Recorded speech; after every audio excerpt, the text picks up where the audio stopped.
The profile report screen is divided into two sections.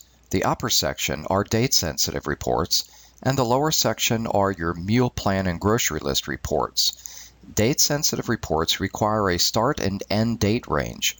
In this example, we'll be looking at the nutrient summary report, where we will compare the goals against the actual intake for logged meal data, comparing macro and micronutrients.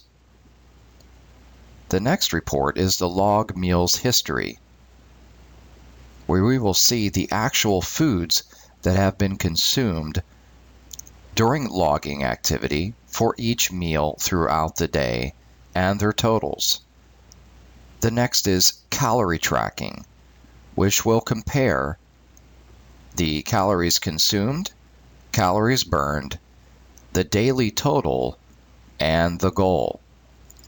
Meal details is similar to log meals history, but provides a more detailed breakdown of other micronutrients for each food logged throughout the day.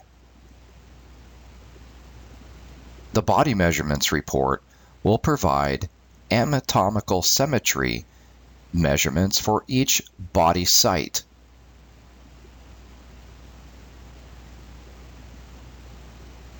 And lastly, the exercise log report will show a history based on date range of exercises logged and calories burned for each exercise.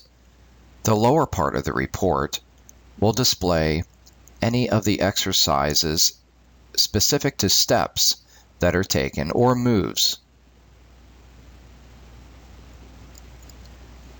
The meal plans section of your reports page is provided to highlight specific days of the meal plan and previewing them. In this report, the meal plan report, we get to see all of the recommended foods for each mealtime and a brief description. We can also preview the grocery list report in the same way that will provide a neatly categorized breakdown of the foods to make grocery shopping much easier.